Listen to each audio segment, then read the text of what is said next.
Hello dear students, welcome to ASC starter. मैं आपसे इस वीडियो में एसएसटी, जैसे कि आप जानते हैं कि अब आपका नेक्स्ट पेपर एसएसटी का है, तो उसी के रिगार्डिंग एक प्रैक्टिस पेपर की वीडियो लेकर आया हूँ।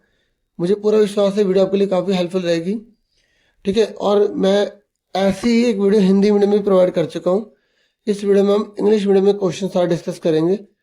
ठीक है, तो जिन्होंने अभी तक सब्सक्राइब नहीं किया प्लीज़ सब्सक्राइब कर लें और 8वीं क्लास की प्लेलिस्ट चेक कर लें, तो जो भी वीडियोस वगैरह होंगी आपको उसी में मिलेंगी। अगर आप पुरानी वीडियो ढूंढना चाहते हैं तो एसएसटी या social science class 8 ASC starter लिखे पुरानी वीडियो आपको मिल जाएंगी। ठीक है, तो ये आपकी हेल्प के लिए वीडियोस प्रोवाइड आपको दोबारा से की जा रही है। ठीक है, तो अब आप आराम से देखिए सारा। और पहला है कि when was the Awadh enact by the Britishers. जो अवध है ना, वो ब्रिटिशर्स के द्वारा कब एनेक्स किया गया था, मतलब उस पर अपना कंट्रोल जमाया गया था, नियंत्रण किया गया था। तो वो 56 में किया था, 1856 में। ठीक है, नेक्स्ट है who was the governor general of India in 1857। India का गवर्नर जनरल कौन था? तो 1857 में पूछ रहे हैं, 1857 में तो लॉर्ड कैनिंग था। ठीक है, नेक्स्ट है who led the rebellion in Jhansi in 1857। Jhansi के अंदर अंग्रेजों से किसने विद्रोह किया था? तो आपको पता है खूब लड़ी मर्दानी, वो तो झांसी वाली रानी थी, तो रानी लक्ष्मीबाई इसका आंसर है। उसके बाद नेक्स्ट है कि जब थोर्नी शब्द होते हैं, मतलब कांटेदार जो है जो पौधे होते हैं, और स्टफ मेनली ये कहाँ पर होते हैं, कहाँ पर उगते हैं? तो ये वहां उगते हैं जब बारिश बहुत कम होती है, तो dry area of low rainfall या area of heavy rainfall, areas of moderate rain या नन ऑफ दीज। तो इसका आएगा dry areas of low rainfall. ठीक है, उसके बाद नेक्स्ट है which of the following is considered a vital cleanser of environment. मतलब कौन है जो पर्यावरण को साफ करने का काम करते हैं? वल्चर है, एलिफेंट है, टाइगर है या डियर है? देखिए, जो पर्यावरण को साफ करते हैं ना वो वल्चर होते हैं। उसके बाद नेक्स्ट है parliament of India consist of. Parliament जो है इंडिया की, उसमें क्या क्या चीज होती है? लोकसभा होती है, राज्यसभा होती है, प्रेसिडेंट होता है, ऑल ऑफ द अबव। तो देखिए, पार्लियामेंट में लोकसभा, राज्यसभा और प्रेसिडेंट तीनों ही होते हैं। डी आंसर आ जाएगा। फिर नेक्स्ट है स्टेट वेदर ट्रू और फॉल्स। आपको बताना है कि ये सच है या झूठ है। ठीक है, ट्रू फॉल्स बताने हैं आपको, और अगर वो फॉल्स है तो आप उसे ठीक भी कर सकते हैं। The president nominate 20 members in the Rajya Sabha. तो ये कह रहा है कि जो प्रेसिडेंट है ना, वो 20 मेंबर को नॉमिनेट करता है राज्यसभा के अंदर। तो ये बिल्कुल गलत है, 12 करते हैं। तो पहले वाले का आंसर क्या है? इनकरेक्ट। ठीक है, जब आप एग्जाम में करेंगे तो ट्रू फॉल्स भी लिख सकते हैं आप। उसके बाद नेक्स्ट है federalism refers to the existence of more than one level of government in the country.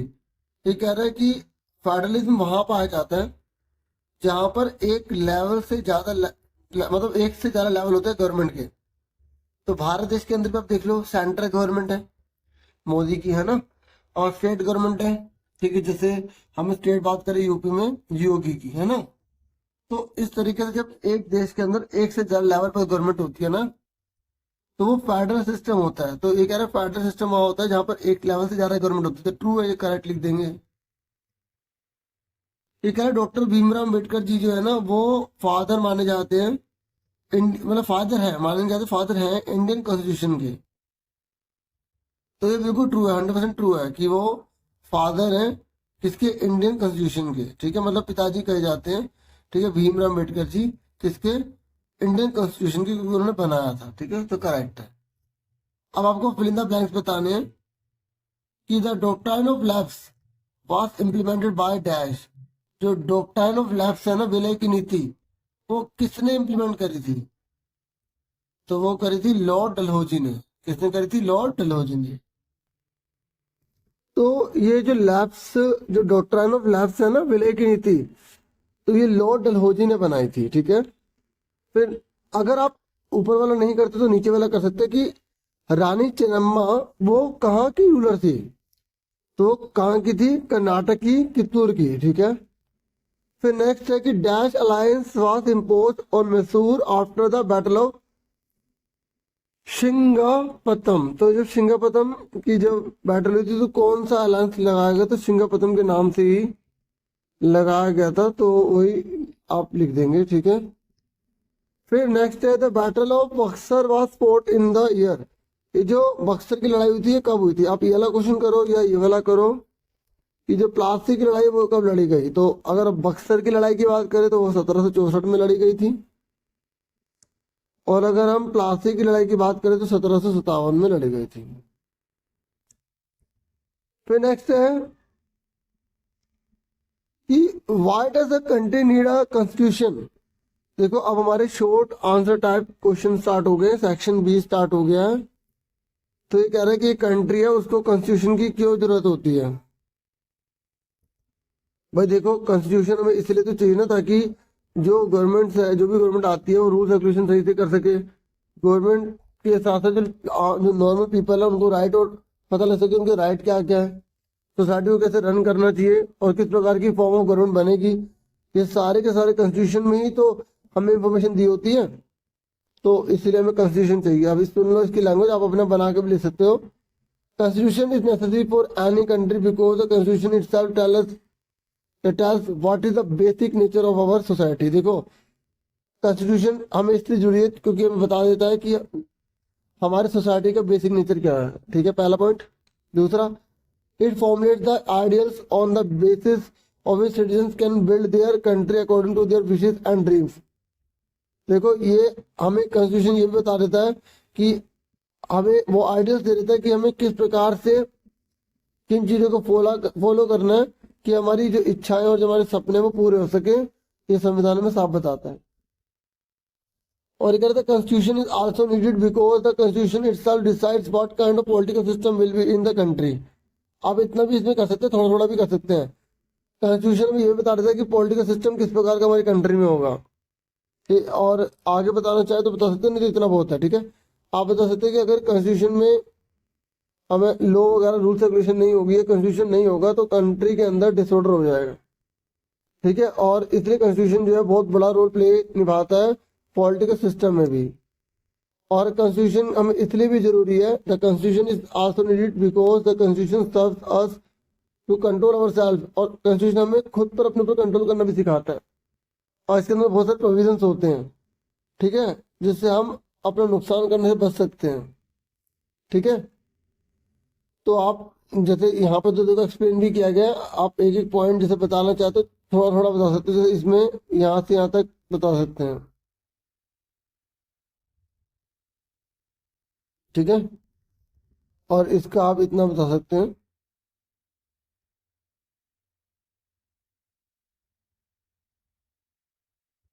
इतना बता सकते हैं, ठीक है, बहुत है, ठीक है।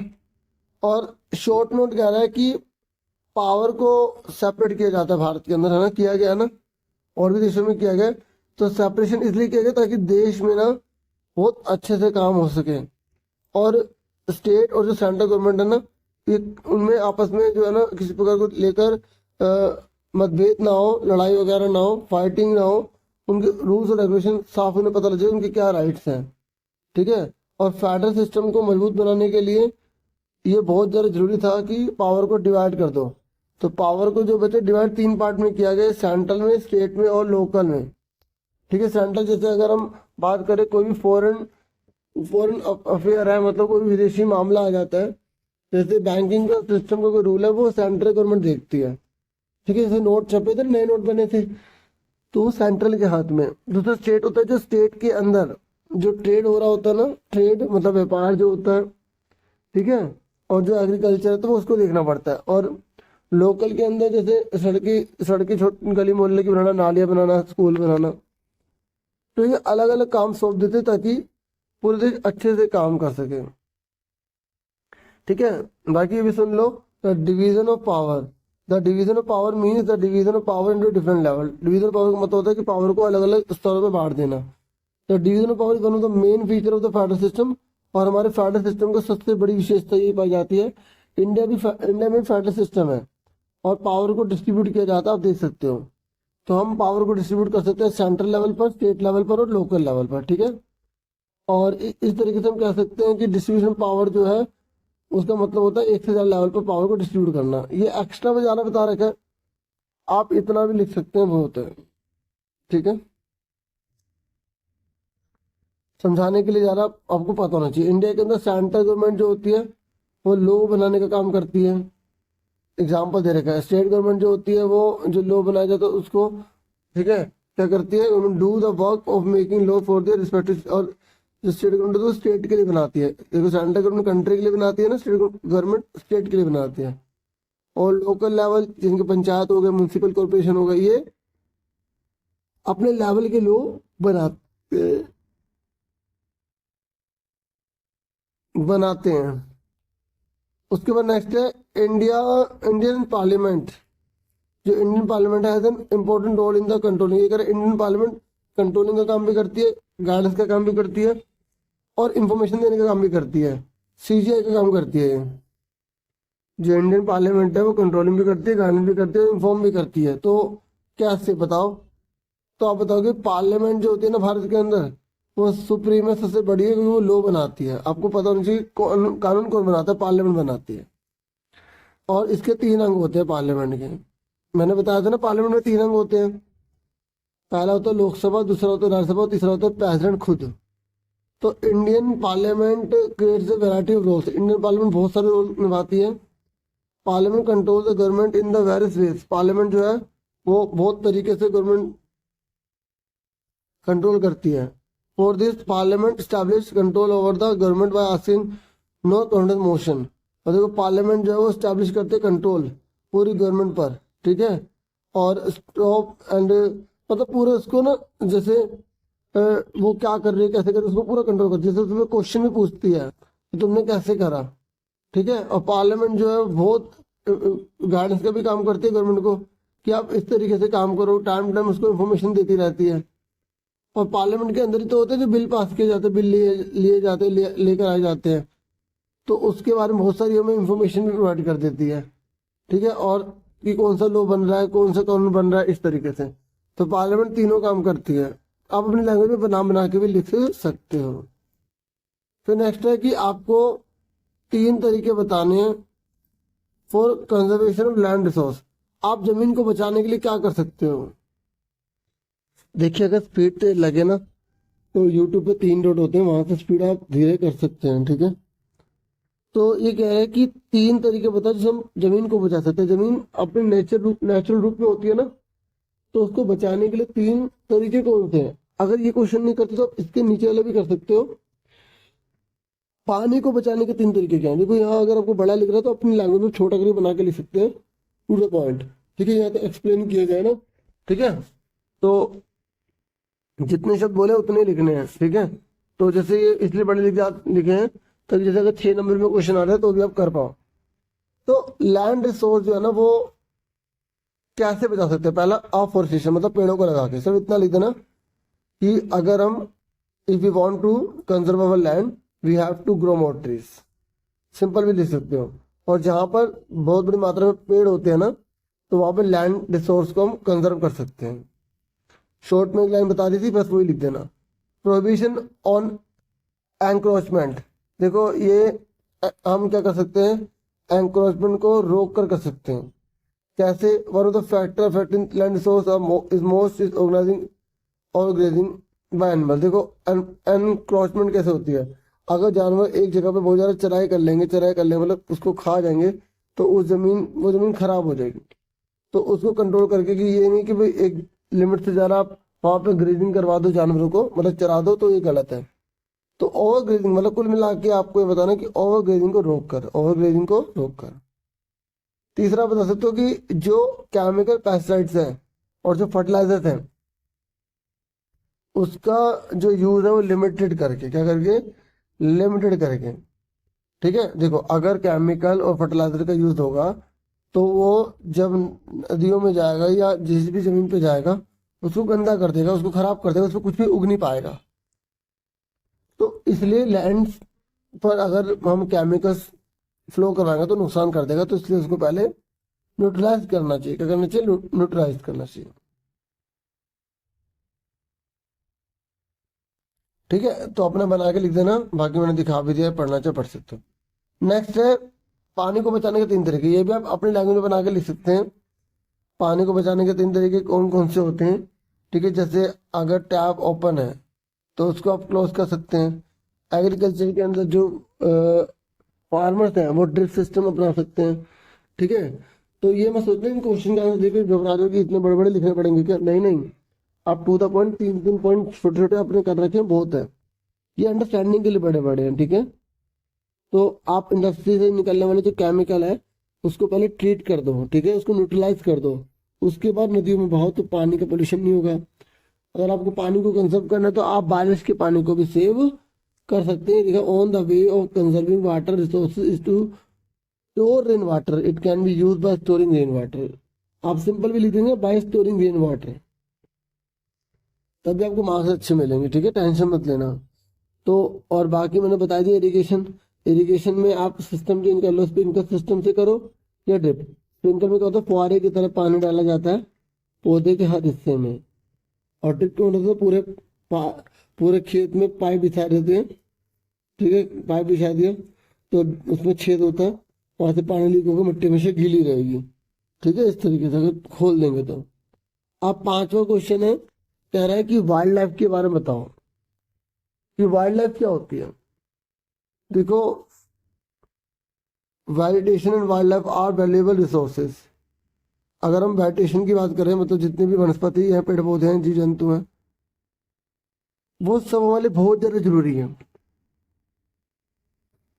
तो वैसे से हमसे वाइल्ड लाइफ पूछा है, वेजिटेशन के बारे में इसलिए लिख दिया कि अगर वेजिटेशन पूछेगा तब भी बता देना। तो वाइल्ड लाइफ, ये जो जीव जगत है, इनके क्या फायदे हैं? देखो, हम अगर जंगल में जाते हैं तो हमें लकड़ी मिलती है, हमें बहुत सारे जानवर मिलते हैं, हमें बहुत सारे रिसोर्सेज मिलते हैं, सबसे बड़ी बात ऑक्सीजन मिलती है। और ये जो वाइल्ड लाइफ है, ये animals, birds, insect, aquatic animal जितने भी हों, इन सब की लाइफ को सेव करने में बहुत बड़ा रोल निभाते हैं। और हमें इन्हीं से मिल्क, मीट, स्किन, ये सब मिलता है। जैसे कीड़ों से हमें हनी मिलता है। तो कुल मिलाकर हमें इनकी रक्षा करनी चाहिए, इनको और अच्छे से डेवलप करना चाहिए ताकि ये सेफ रहे। और वाइल्ड लाइफ में एक बात ये भी कि इसमें स्कैवेंजर भी होते हैं जो पर्यावरण को साफ करने का काम करते हैं। जैसे कोई मर गया तो उसको खा लेते हैं, तो एनवायरमेंट को प्योर भी करते हैं। तो वाइल्ड लाइफ के बारे में मैंने बताया, और ये इकोसिस्टम के लिए बहुत ज़्यादा इंपॉर्टेंट है, अपना बना बना के लिख सकते हैं। अब सेक्शन सी पर आ जाइए। इसमें क्वेश्चन नंबर 6 है कि what were the important changes that were introduced by the British after the rebellion of 1857। जब 1857 का विद्रोह हो गया तो उसके बाद ब्रिटिश सरकार ने कौन कौन से चेंज करे। तो after the revolution of 1857 the British made very important changes, some of them are as follow.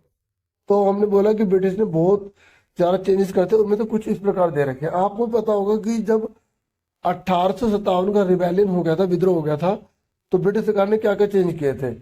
पहला तो उन्होंने पार्लियामेंट में एक बिल पास कर दिया था जिसमें बोला था कि अब जो ईस्ट इंडिया कंपनी है ना, वो रिस्पॉन्सिबल होगी ब्रिटिश एम्पायर के। ठीक है, तो अब सारा का सारा जो भारत की जो अथॉरिटी थी ना, वो ब्रिटिश के हैंड में चले गए। बस मेन आप इतना बता देना। ठीक है, तो ये बाकी एक्सप्लेन सुनना है, पढ़ना है तो आप देख सकते हो कि ब्रिटिश के अंदर एक मेंबर जो थे ना, उन्होंने कैबिनेट बिछाई थी, और फिर उन्होंने बोला कि इंडिया के लिए एक जो है ना पर्सन को हमें अपॉइंट करना है, जो हमारी ओर से होगा और हमारा पूरा कंट्रोल रहेगा। ठीक है, तो और जब काउंसलिंग हुई तो उसे इंडिया के जब उसे बोला गया इंडिया काउंसिल, और गवर्नर जनरल बोल दिया। और जो गवर्नर जनरल था, तो जो गवर्नर जनरल होता था उसको वायसराय बोलने लगी ब्रिटिश गवर्नमेंट, जो पूरा उस इलाके में पूरा कंट्रोल रखता था। ठीक है, और पता है उस गवर्नर जनरल को या वायसराय को क्या माना गया? उसे राजा का जो है ना, या जो रानी है, ठीक है, उसका एक बहुत इंपॉर्टेंट पर्सन माना गया। ठीक है, उस इसका दूसरा पॉइंट बताता हूँ। देखिए कि इसमें ना जब 1857 था उसके बाद ब्रिटिश सरकार ने ये बोल दिया था कि जितने भी भारत के अंदर राजा महाराजा उनकी जो टेरिटरी है ना वो अब ऑक्यूपाई नहीं की जाएगी, वो उनके हाथ में रहेगी। जो प्रिंसली स्टेट है ना वो आपके हाथ में रहेंगे और वो आप अपने डिसेंडेंट को दे सकते हैं, मतलब अपने आने वाले बच्चों को दे सकते हैं। और जो अगर वो सजेरियन है, मतलब he was inspired to accept the queen of Britain as a suzerain, similarly Indian were given freedom to the ruler under the British empire. बस उनको क्या करना है कि उन्हें ये स्वीकार कर लेना है कि आप ब्रिटिश एम्पायर के अंडर में रहकर आप काम करेंगे, ठीक है। और आप गोद लिए बच्चे को जो है वो अपना सकते हो, जो अडोप्टेड सन है ना उसको भी अपना लिया जाएगा राजा के रूप में। तीसरा, ब्रिटिश सरकार ने 1857 के बाद ये किया कि अपनी आर्मी में जो इंडियन सोल्जर है उनको रिड्यूस कर दिया। उन्होंने यूरोप के सोल्जर्स को उसमें फिल करना शुरू कर दिया, और भी उन्होंने बहुत से चेंजेस करे थे। आप इतना बता सकते हैं, बाकी बताना चाहे तो ये बता सकते हैं कि इन्होंने भारत के अलग अलग लोगों को भी शामिल कर दिया, जैसे गोरखा को, सिखों को, पठानों को भी शामिल कर लिया, ताकि एक प्रकार के लोग रहेंगे तो वो रेबल कर सकते हैं, विद्रोह कर सकते हैं। अलग अलग होंगे तो विद्रोह नहीं कर पाएंगे। The land and property of Muslim were, देखो ब्रिटिश सरकार जो मुस्लिम को बहुत गलत दृष्टि से देखती थी, तो उन्होंने क्या करा कि 1857 के बाद उनकी जो लैंड थी ना, जमीनें थी, वो कॉन्फिस्केटेड कर दी, जब्त कर ली बहुत बड़ी मात्रा में। और उनको वो शक की नजर से देखते थे और उन्हीं को मानते थे कि ये जो रिबेलियन का जो सबसे बड़ा कारण है वो ब्रिटिश ही है, क्योंकि बहुत सारे जो राजा महाराजा थे वो ब्रिटिश के थे, तो जिन्होंने विद्रोह में भाग लिया था। तो ब्रिटिश सरकार ने फिर इनको ज्यादा सताया। The British decided to respect the religion, उसके बाद ब्रिटिश ने कहा कि भारत में जो भी धर्म होगा उसकी पूरी रिस्पेक्ट की जाएगी, जो उनके रीति रिवाज है उनको माना जाएगा। और पॉलिसी जो बनाई गई वो लैंड ओनर के फेवर में बनाई गई, जमींदार के फेवर में बनाई गई कि अब आपकी प्रॉपर्टी आपसे ली नहीं जाएंगी। अगर आप ऊपर वाला नहीं करें तो आप ये वाला कर सकते हैं कि what were the reason for rebellion of 1857, मतलब 1857 में जो विद्रोह हुआ था ना उसके कारण क्या थे, आखिर क्यों हुआ रिबेलियन। क्योंकि many factors are seen in the revolt of 1857। देखो बहुत सारे फैक्टर थे जिससे कि 1857 में विद्रोह हुआ था। देखिए पहला तो रीजन ये था कि जो लॉर्ड डलहौजी था ना, उन्होंने एनेक्सेशन ऑफ पॉलिसी, एक ऐसी पॉलिसी बनाई थी जिससे कि भारत के लोग बहुत बड़ी मात्रा में गुस्से में आ गए थे। मैं ऊपर पढ़ा भी था, ठीक है, कि वो एक तरीके दूसरे राज महाराजा को जितने भी उनकी जमीनों को कब्जे में लेने की उसकी पॉलिसी थी, ठीक है। जिससे क्या हो रहा था कि बहुत से जो प्रिंसली स्टेट थे ना वो पूरी तरीके से ब्रिटिश सरकार के कब्जे में आए जा रहे थे, ठीक है। मैंने डॉक्टर और लेफ्ट पढ़ाया था ना आपको, तो इस तरीके से वो सारी जमीनें अपने कब्जे में कर रहे थे। जैसे किसी राजा की अगर अपनी संतान नहीं है, गोद लिया बच्चा, तो माना नहीं जाएगा, तो इससे विद्रोह हुआ। और क्या कारण था, और ये कारण था कि 1857 में जो पेंशन होती थी ना, पेंशन, तो जो राजाओं को जो पेंशन मिलती थी ब्रिटिश सरकार ने वो बंद कर दी, जिससे और भड़क गए। जैसे नाना साहब हैं, ठीक है, जो पेशवा बाजीराव के गोदले बच्चे थे तो उनकी पेंशन बंद कर दी। ऐसे कर्नाटक, सूरत, तंजावुर में भी ऐसे ही मतलब बहुत सी घटनाएं घटी जिसकी वजह से राजा महाराजा जो थे ना उनकी बहुत हालत खराब हो गई, वो बहुत ज्यादा गुस्से में थे ब्रिटिश सरकार के। और एक कारण ये था कि द असेशन ऑफ अवध। देखो जो मैं ये पढ़ा रहा हूँ ना, अब इसे डीपली सुनो, क्योंकि इन्हीं के बीच में अगर कोई और क्वेश्चन बन गया तो कर तो लोगे। देखो अवध पे जब ब्रिटिश सरकार ने कब्जा कर लिया ना, तो जो वाजिद अली शाह था, लास्ट नवाब था अवध का, उसको हटा दिया था, ठीक है। और उन्होंने पता क्या बोला था कि ये ना सही से काम नहीं कर रहा है, मिस गवर्नेंस का काम कर रहा है, और इसलिए उसे हटा दिया, जिससे कि लोगों में रोष फैल गया, जबकि वो अच्छा काम कर रहा था। ऐसे ब्रिटिश जो लैंड रिवेन्यू पॉलिसी थी वो भी एक बहुत बड़ी जिम्मेवार थी, जिससे कि वजह से भारत के किसान, भारत के जो लोग हैं ना, वो बहुत बड़ी मात्रा में ब्रिटिश सरकार के खिलाफ हो गए थे, क्योंकि उनकी टैक्स लेने की जो पॉलिसी थी ना वो ऐसी थी कि उनकी जमीन सारी गवर्नमेंट की हो जाएगी, जिसके से उन लोगों ने विद्रोह कर दिया। ऐसी जो इंडस्ट्रियल पॉलिसी थी ना ब्रिटिश गवर्नमेंट की, वो भी बहुत बड़ा कारण रही है, जिसकी वजह से लोग जो है ना ब्रिटिश गवर्नमेंट से बहुत ज्यादा तंग आ गए थे। जैसे हैंडलूम इंडस्ट्री की बात करें तो बहुत मात्रा में ब्रिटिश सरकार ने इसको नुकसान पहुंचा दिया था। ठीक है, क्योंकि ब्रिटिश सरकार ने जो राजा महाराजा पर वो करा तो उसे फिजूल खर्ची मानते उन सबको बंद करवा दिया। तो जो हाथों से बने हुए काम थे लोगों के बंद होने लगे, जिसकी वजह से बहुत बड़ी मात्रा में लोग अनएम्प्लॉयड हो गए। ये भी एक कारण था। ऐसी 1857 में इंडिया के सोल्जर्स के अंदर एक बहुत बड़ा जो है ना वो विद्रोह हुआ था, क्योंकि उन्होंने देखा था कि जो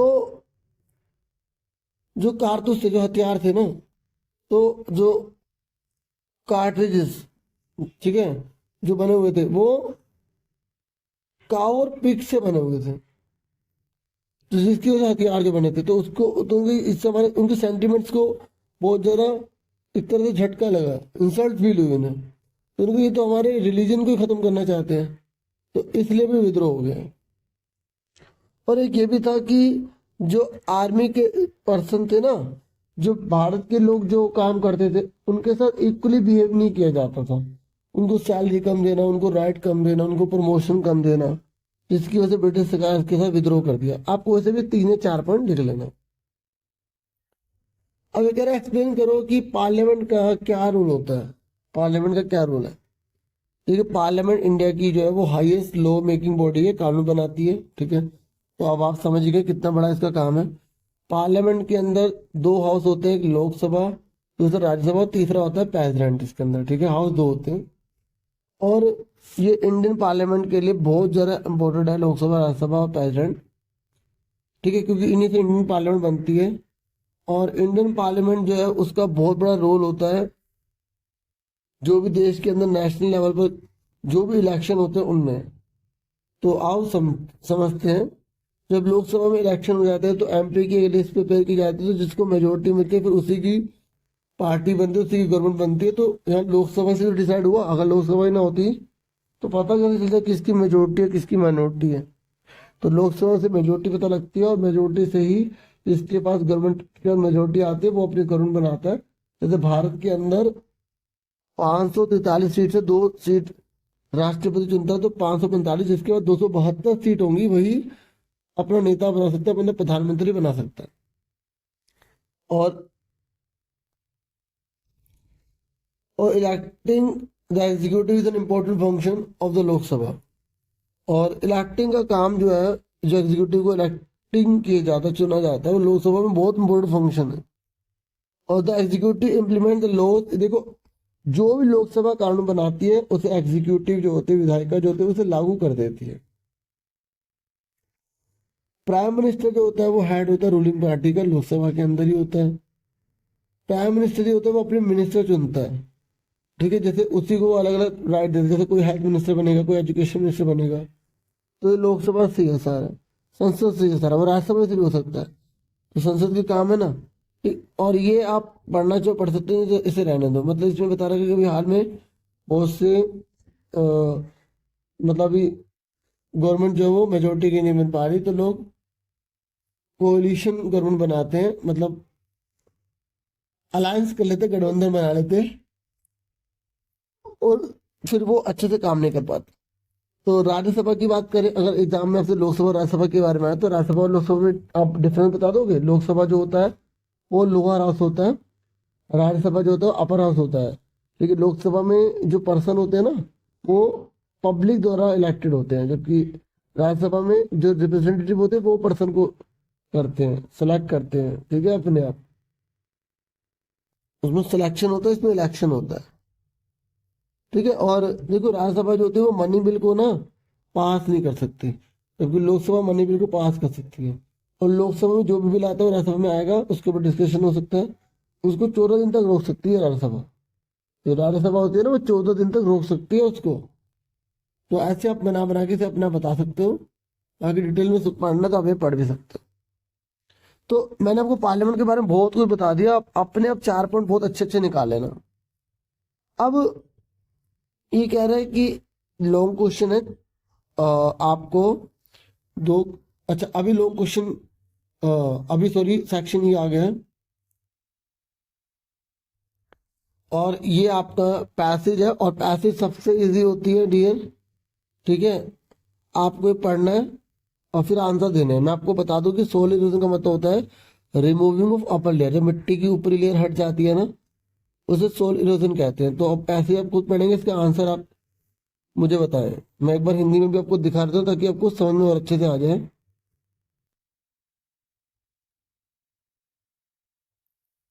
ये सारा हमने डिस्कस कर लिया है ना, ठीक है। वीडियो कैसी लग रही है आप बताएं ना जरूर कमेंट करके, ठीक है। आप हर बच्चे का जो कमेंट है वो इम्पोर्टेंट है, ठीक है। तो देखिए सेक्शन डी अब मैं आपको बताने जा रहा हूँ, और इसमें पैसेज है आपकी, और फिर आपको इसके आंसर्स बताने हैं। बहुत ही आसान है डियर स्टूडेंट पैसेज, लेकिन मैं आपको पहले सारी पैसेज इसमें दिखा देता हूँ, फिर सीधा हम इंग्लिश में करेंगे, ठीक है। और कई बार कुछ आंसर जो है ना पैसेज से मिल जाते हैं, तो जब पेपर आएगा तो पहले पैसेज जरूर देख लेना, ठीक है। जैसे कहीं कहीं डाउट हो तो आपका दूर हो जाएगा।